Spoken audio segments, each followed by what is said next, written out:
Right, let's talk a little bit about the Tawny Owl.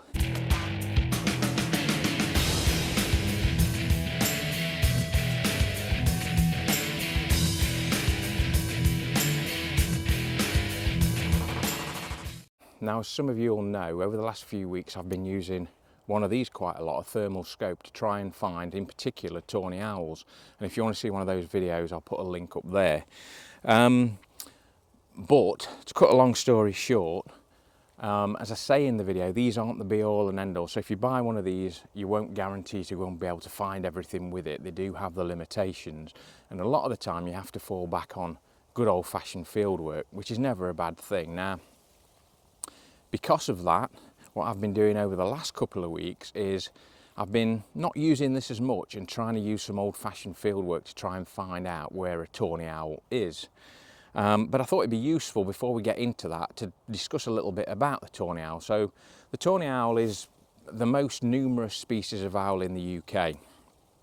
However, you're very unlikely to see one. You're more likely to see a barn owl or a little owl or a short-eared owl, because Tawny owls are virtually always nocturnal, which means you can only see them at night. However, you will hear them, and they're probably the owl that you're most likely to hear.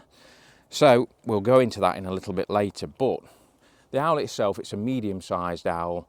It comes from probably about 400 to 800 grams in weight.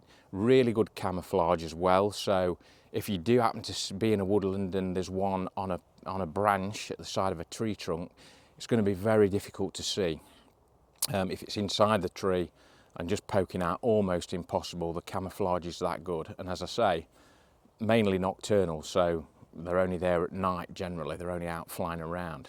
So where will you potentially, or have the potential to see a Tawny Owl? Well, they are classed as a woodland species, so obviously woodland is the best place to look for them. However, you know, over the years they do diversify, and you know, you can find them in parks, even in the middle of big cities, in gardens, anywhere where there's some trees. You can potentially find that you'll get Tawny Owls. So listen for that call is what I would say. That is the main way that you're going to be able to know that a Tawny Owl is somewhere in that area. So with that in mind, and when I'm talking about the call of a Tawny Owl, let's fast forward to tonight, and I'll meet you back here in these woods and we'll see if we can hear them. Right guys, as promised, come back to the wood at night time.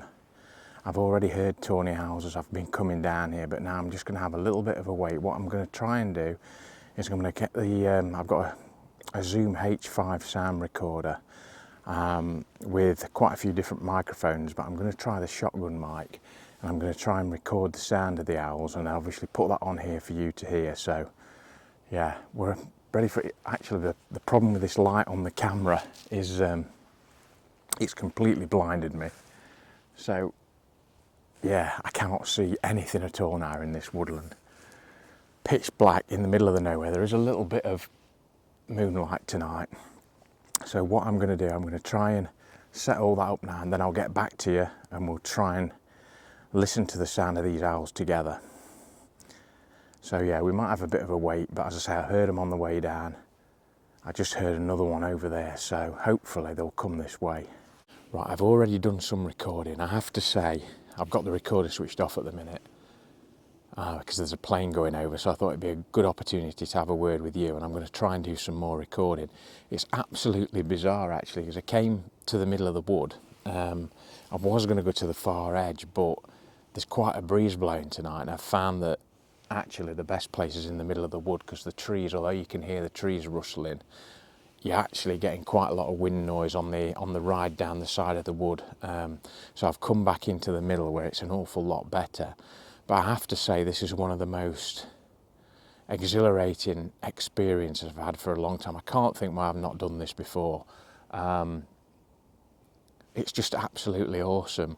And the thing about it is the light on top of the camera is the only one I've brought with me today. Normally I'd bring a head torch, but I wanted to be as, I don't know whether you can hear these now, but they're going off all around me. The reason I didn't bring one is because I wanted to be as unobtrusive as possible. And obviously I know I need some light to record this bit, so I just bought the one on top of the camera. And the owls seem to be keeping the distance. And then I put this light on because I couldn't see into my bag to get some stuff out because I hadn't bought a head torch. And immediately they've all come in closer. It's absolutely fantastic. What an experience. I can even start to tell individual owls. There's a particular owl that the call sounds like it's got laryngitis. It really does. Really individualistic. But what I would say to any of you, if you get the chance to do this, come into your local wood and just sit and listen. Even if you're not recording, just sit and listen. It's absolutely fantastic. Anyway, I'm going to do some more recording, and yeah, you can listen along with me.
Getting on to field signs. So because the scope, the problem I had in the middle of the woodland was that a lot of the trees were smaller and the ones that were bigger were completely encased in ivy.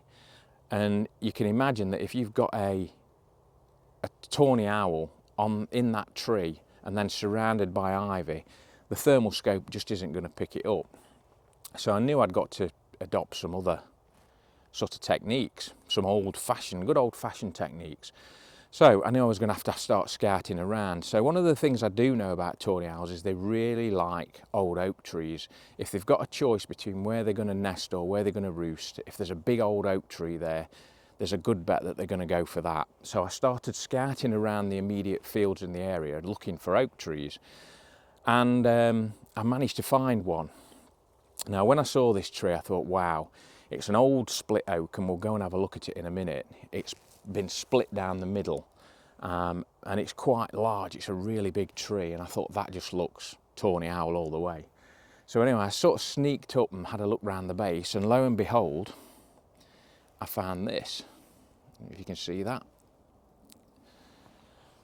And actually there were probably 20 to 30 of these underneath the tree.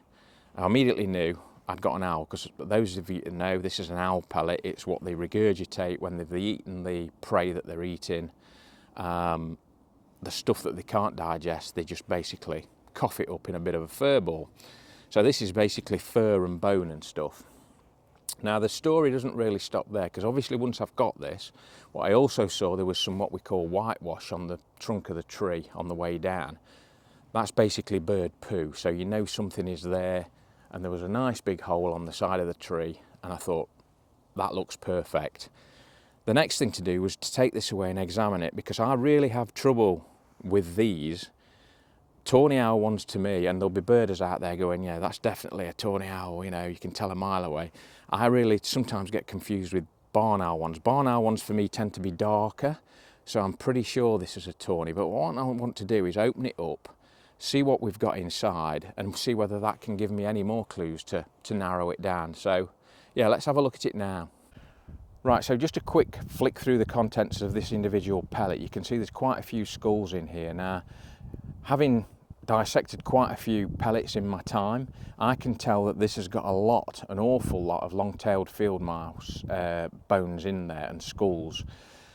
Now the thing about that, the indication that gives me, is that this is a tawny owl pellet, and that's simply because the tawny owl is a nocturnal hunter, and the long-tailed field mouse, and again, if you look at pictures of long-tailed field mouse against say a bank vole, you'll see the size of the eyes on the long-tailed field mouse are much bigger, and that's because they come out at night more than they do during the day. So if you've got a mammal that's coming out during the night time and a bird that hunts at night, and you're finding a pellet with those bones in it, then it's more of an indication of a tawny owl than say a barn owl, which you may expect to have a more varied combination, you know, with bank voles and field mice, just because they hunt day and night. Right, so I've brought you up to the site now. You can see one of the edges of the wood behind me, but if I just spin you around, I mean, it looks quite tiny here because I'm about probably 30 to 40 meters away, but there's a beautiful split oak tree there, and that has got loads of pellets underneath it, and that's where I'm hoping to photograph the tawny owl as we go forward. As I say, from the signs I've seen, the pellets, the whitewash, I'm pretty sure that there's a tawny owl in there. The pellets, there's loads of them, they look really fresh, so I think it is occupied. So hopefully going forward we should be able to get some nice images and potentially film, hopefully on the branches of that old oak tree. Anyway, I hope this video has been useful to you. Little bit of fieldcraft skills, little bit of explaining how I go about trying to find wildlife and wildlife to photograph. And obviously as we go forward, there'll be more trips back to this site hopefully, and hopefully we'll get a chance to see that tawny owl. But you never know, it's a difficult one. One of the more difficult owl species to photograph, so yeah, it's a project, but it's great to have these projects on, and I'd encourage you all to do it. What I would encourage you to do is, if you get the chance, as I said at the time, is get into a woodland at night and just listen to those sounds that you get. It's an absolute experience. Anyway, hope you've enjoyed this one. I'll see you next time for another one.